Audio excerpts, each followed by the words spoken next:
cada 3 pacientes que tuvo COVID-19 aún hoy, más de un año después, tiene secuelas. Hoy queremos conocer en qué consisten estas, qué tratamientos, qué profesionales o qué terapias nos pueden ayudar, sobre todo una puntera, que es la realidad virtual.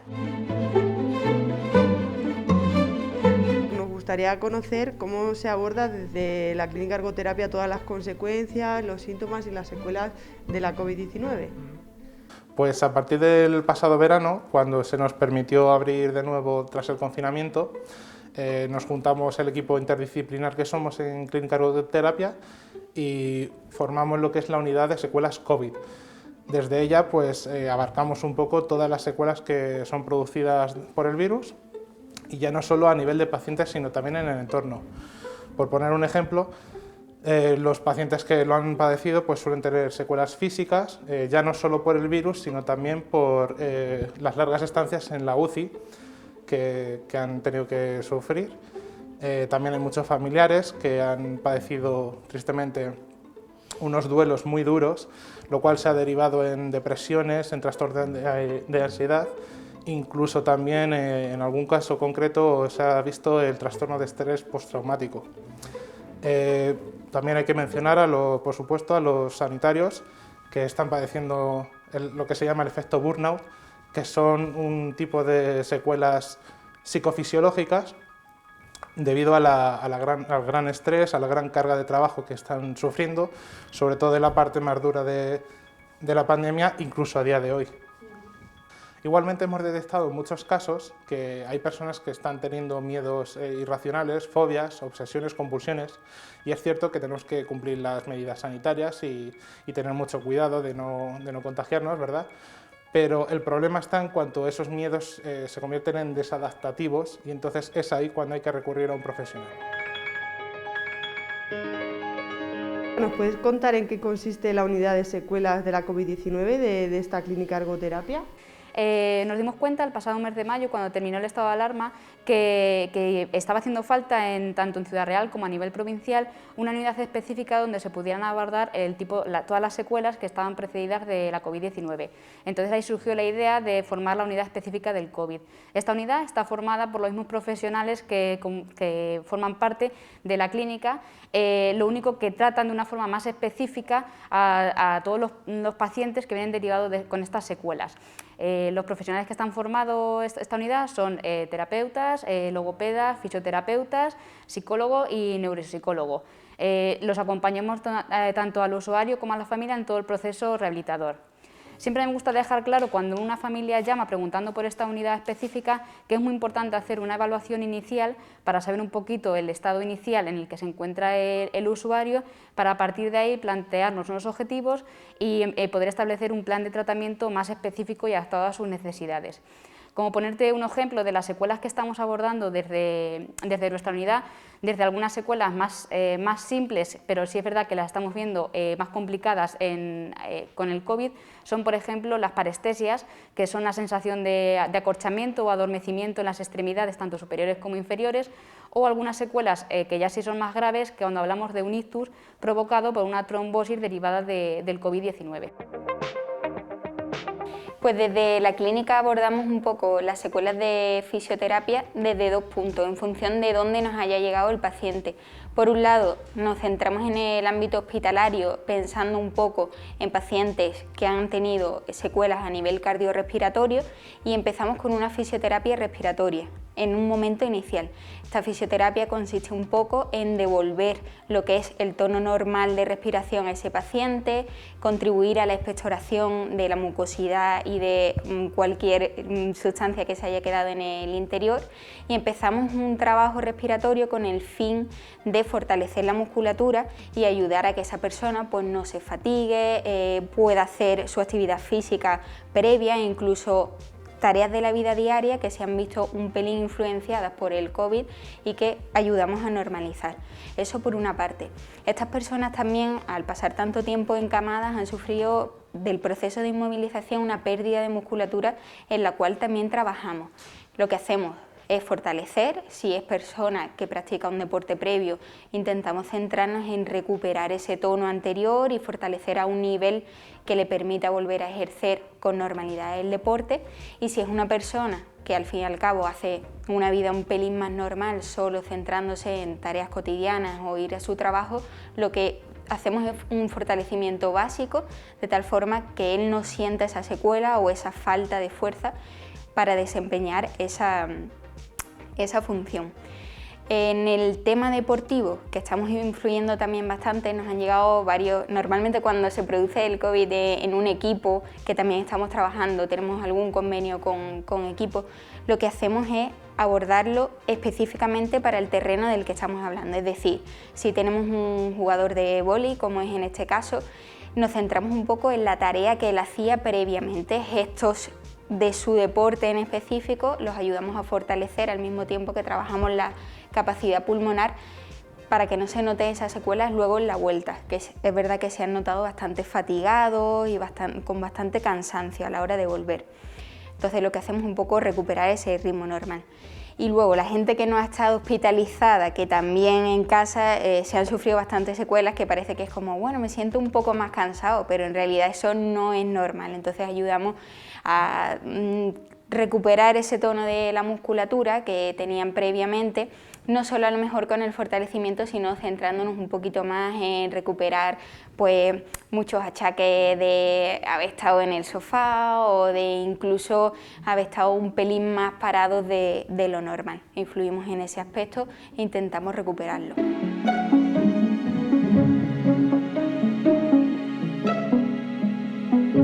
¿Cómo se trabaja en esta unidad de secuelas? ¿Cuál es la dinámica de trabajo?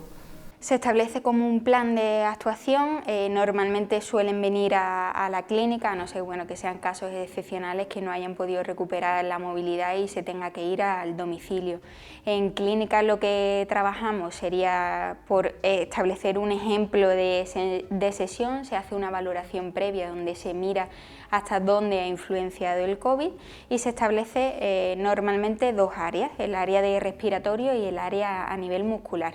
En el tema respiratorio lo que se marcan son una serie de ejercicios y mediante también técnicas manuales de fisioterapia involucramos a la musculatura y trabajamos por la expansión pectoral y que vuelva un poco la reeducación de esa inspiración y expiración en un tono normal.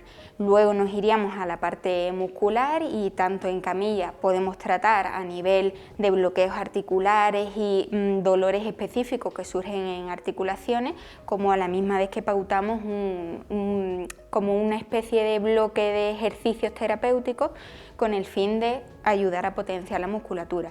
También se le envía un pelín de trabajo a casa para que ellos puedan también realizar un poquito de ejercicio y que eso también les ayude, que no solo se centra en el ámbito de la clínica.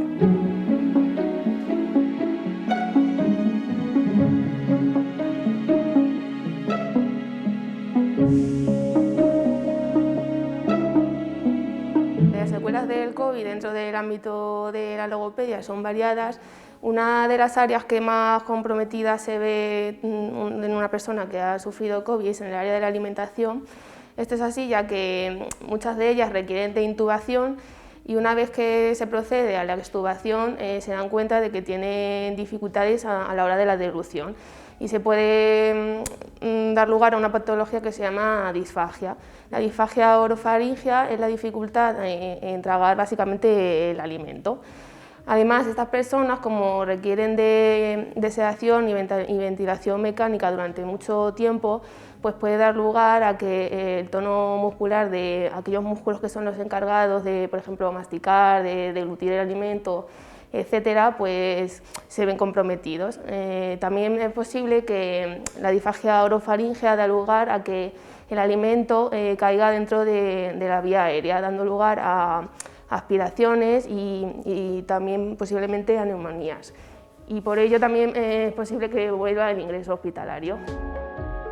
Otra área dentro de la logopedia que se puede ver afectada es la voz, ya que pues lo mismo, cuando una persona necesita intubación, es posible que en este proceso una cuerda vocal se toque un poquito y pueda dar lugar a una parálisis de cuerda, por ejemplo.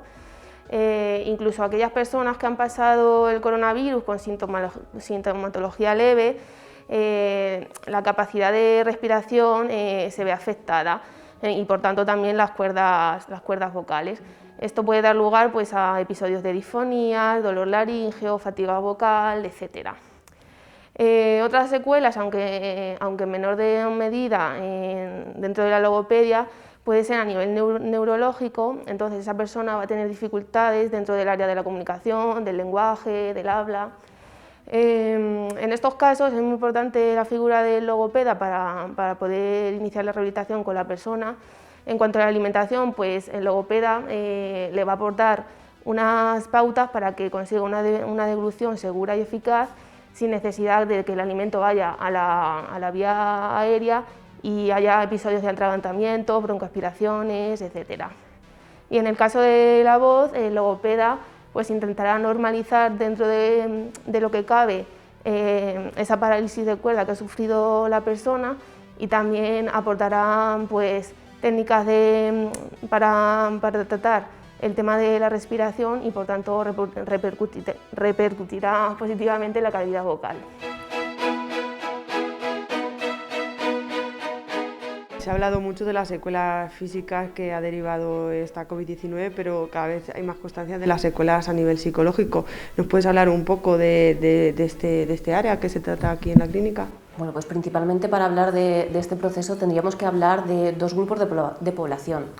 Por un lado estarían las personas que han sufrido la enfermedad y han quedado con secuelas a raíz de ella, y por otro serían las personas que están sufriendo algún tipo de alteración más emocional derivada del confinamiento. Dentro de mi primer grupo, en los estudios que se han realizado hasta la fecha, se están sacando secuelas relacionadas por la infección del virus, que provocó una inflamación a nivel subcortical. Eso se traduce a nivel de secuelas en alteraciones en atención sostenida, problemas de concentración y problemas derivados de la memoria, teniendo esta sensación que han denominado niebla cerebral. Además, las personas que tenían una alteración preexistente, como puede ser una enfermedad neurodegenerativa, como la enfermedad de Parkinson o el Alzheimer, o un daño cerebral, están viendo agravadas todas las consecuencias a nivel de concentración, memoria, orientación, y están empezando a tener problemas a nivel de conducta. Dentro del segundo grupo, que son las personas que están llegando a nuestra clínica con alteraciones provocadas a nivel emocional por el confinamiento, las patologías más comunes suelen ser la depresión, los trastornos de estrés postraumático debidos al confinamiento, los duelos no resueltos debido a la situación tan complicada en la que han tenido que enterrar a sus familiares. En niños se están dando muchos problemas a nivel de socialización, adicción a nuevas tecnologías y muchos trastornos de ansiedad, dentro de los cuales las fobias están teniendo una gran relevancia. Nos has hablado de fobias y nos gustaría saber en qué nos puede afectar o limitar en nuestro día a día, tanto a nosotros como a nuestro entorno familiar. Las fobias son un grupo de patologías que se encuentran dentro de los trastornos de ansiedad y se caracterizan por el desarrollo de un miedo hacia un objeto o una situación que a priori no debería provocarnos ese grado de alteración. Normalmente la gente que tiene este tipo de patologías tiende a evitar este tipo de situaciones, pero en el momento en el que no pueden evitar, tienden a experimentar sensaciones como son el pánico, taquicardia, sensación de ahogo, deseos de huir de esa situación de la que muchas veces no es posible. Dentro de los trastornos de las fobias, hemos visto que a raíz del COVID se están desarrollando muchas fobias relacionadas con los entornos sociales, ¿vale? Con el miedo a experimentar acercamientos hacia las personas y que al final puede provocar un desgaste a nivel tanto social como laboral, puesto que estas personas dejan de lado parte de sus relaciones sociales por el miedo a exponerse a ellas, pueden dejar de ir al trabajo por el hecho de no exponerse a este tipo de situaciones que les provocan ansiedad o miedo, incluso llegar al punto de no querer salir de casa. Lo que, claro, a nivel económico empieza a afectar porque entran menos ingresos en casa, a nivel social empiezan a perder relaciones, y para los familiares eso es una situación muy complicada porque no entienden muy bien cómo pueden ayudar a estas personas, porque no entienden cómo gestionar ese tipo de patologías. Por eso la importancia de acudir a profesionales especializados en este tipo de áreas.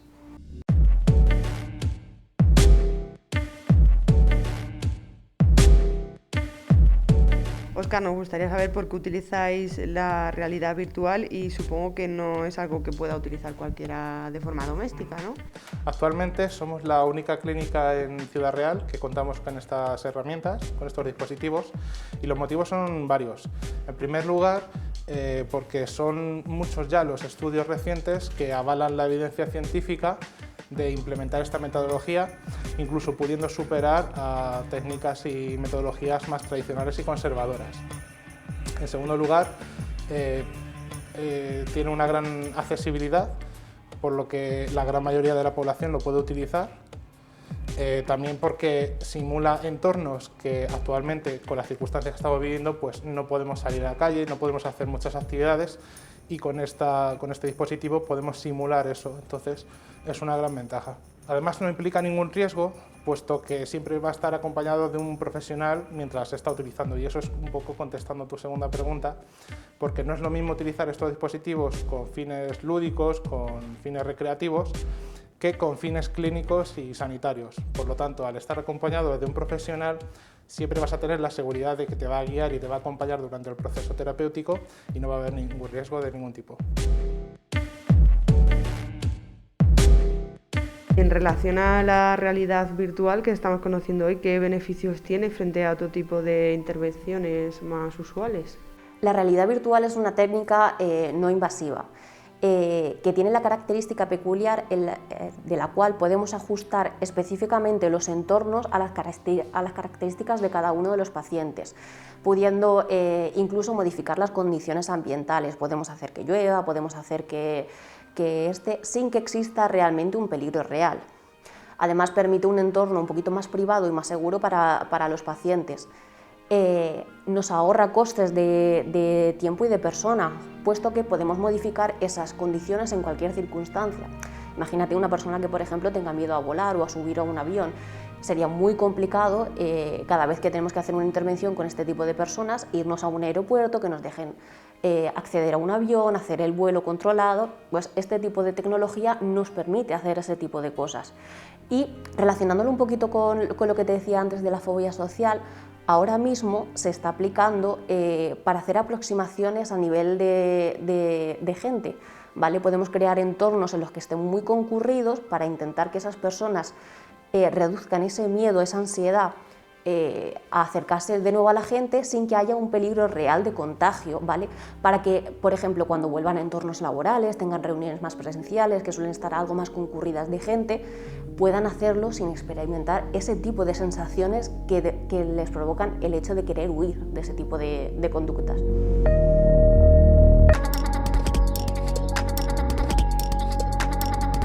Habéis comentado y publicado, hemos visto en las redes sociales, que estáis realizando actualmente un estudio de investigación sobre las fobias.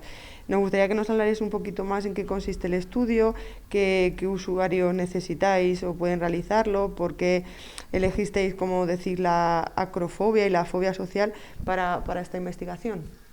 Esta investigación la estamos llevando a cabo principalmente los psicólogos del centro.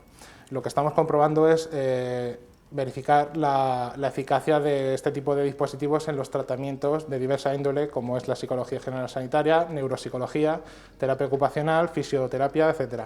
Como objetivos secundarios intentamos aumentar la autonomía de las personas, porque vamos a introducirles también en psicoeducación, hablándoles un poco sobre la curva de ansiedad, técnicas de relajación, lo cual les va a ayudar mucho en su día a día, tengan presentes una fobia o no.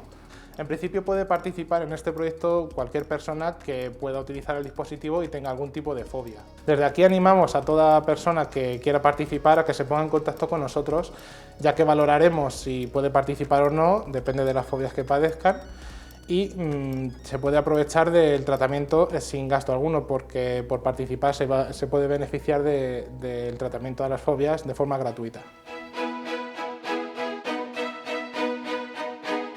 principalmente nos hemos centrado en la acrofobia, que es el miedo a las alturas o el miedo a caer desde un precipicio, porque últimamente nos están llegando muchos casos de profesionales de la construcción, tanto obreros como arquitectos como aparejadores, que les está empezando a surgir estos miedos y les está afectando en su vida laboral. También estamos valorando el incluir la aracnofobia, que es el miedo a las arañas, porque es una fobia muy común en población general. Y por último estamos también barajando la inclusión de la fobia social, volviendo un poco con el tema del COVID, porque estamos viendo que hay muchas personas que están teniendo miedo a salir a la calle por ser juzgados, por si hacen algo mal con las medidas del confinamiento, incluso también la agorafobia, ¿no? Estar solo en la calle, estar en sitios muy concurridos por miedo a contagiarse o cualquier otro tipo de cosa.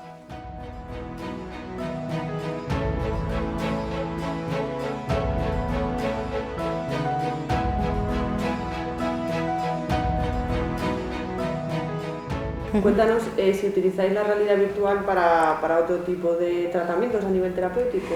Así es, intentamos combinar siempre los tratamientos más convencionales y que están basados en una evidencia científica con toda la nueva tecnología que va saliendo, con un objetivo, aparte de meter algo innovador, también más motivacional, porque estamos viendo que sobre todo con los usuarios más jóvenes y con algunos no tan jóvenes, la utilización de estos artefactos, de esta maquinaria, resulta más llamativo, es más divertido. No se trata en sí de la utilización de un juego, sino que va algo más porque el profesional tiene que adaptar las aplicaciones a los objetivos y realmente podemos utilizar con este paciente en concreto. Debemos explicarle al paciente qué es lo que va a hacer, en qué consiste, qué es lo que queremos llegar a conseguir, y por eso este tipo de aplicaciones no se deberían utilizar en casa sin la supervisión de un profesional. Por ponerte un ejemplo, a día de hoy se está utilizando en el área de rehabilitación neurológica con pacientes que han sufrido un ictus para el tratamiento de rehabilitación del miembro superior, pues todo a nivel de motricidad fina, motricidad gruesa, agarre, posicionamiento de chaquetas, de prendas de ropa, y en el área de terapia ocupacional utilizamos aplicaciones más específicas pues para llevar a cabo la independencia en las actividades de la vida diaria. Utilizamos aplicaciones que les permitan cocinar, que les permitan realizar manejo de objetos en la casa, transportarse por unas zonas u otras de la casa, etc. La verdad que hemos encontrado en la realidad virtual una herramienta a la que le podemos sacar mucho partido, debido a que la podemos enfocar como a varios terrenos. En el punto de vista desde la fisioterapia básica, utilizamos las gafas un poco por volver a realizar el ejercicio para el cual estamos limitados, es decir, cuando tenemos una lesión y acudimos a la clínica de fisioterapia o a nuestro personal sanitario, suelen ser lesiones que generalmente, como un dolor lumbar o un dolor cervical, suelen venir derivadas de una falta de fuerza en la estructura, de una limitación de movimiento. Entonces, en contra de lo que tenemos pensado, que parece que nos tenemos que quedar en reposo, la fisioterapia está dando cada vez un pasito más adelante y ya dejamos un poquito más al lado el terreno en camilla y nos vamos adentrando en el movimiento. Entonces, aquí es donde entra la realidad virtual, en el ejercicio terapéutico que le decimos nosotros, es decir, ejercicios encaminados a devolver el patrón normal de movimiento. Con estos ejercicios, te pongo un ejemplo un poco porque nos entendamos mejor. Utilizamos en un dolor lumbar el fortalecimiento a lo mejor de la zona de glúteos, una sentadilla o algún abdominal se puede hacer de forma normal en camilla, pero con la realidad virtual lo que hacemos es crear un entorno que favorece un poco a realizar este ejercicio, es decir, buscamos una motivación mediante un juego que realice ese movimiento de fortalecimiento o mediante un gesto de la vida cotidiana que implica el gesto de agacharte, fortalecer el glúteo, y lo utilizamos de esa manera para fortalecer la estructura y así que el paciente vaya un poco recuperando la función y vaya disminuyendo el dolor. Por otra parte, también tenemos el tema de la reeducación deportiva o readaptación deportiva, que también estamos utilizando en la realidad virtual. Imaginémonos, por ejemplo, un futbolista que no puede realizar el gesto de golpeo por la lesión X que sea, porque la fuerza del balón le está impidiendo o le provoca dolor la misma fuerza del balón. Pero luego le ponemos las gafas el futbolista siente que le llega un balón, pero no tiene la resistencia del balón para el gesto de golpeo. Al final estamos trabajando el mismo gesto deportivo, pero sin una fuerza externa. Entonces es una forma de fortalecer, de reeducar, que es mucho más amena, no es un trabajo que se hace, bueno, porque lo tengo que hacer, sino que tienes una motivación, hay juegos, hay como logros o pequeños premios, y eso ayuda bastante, además que es mucho más real, y luego el pasar de ahí a la vida diaria o al gesto cotidiano es un paso mucho más sencillo.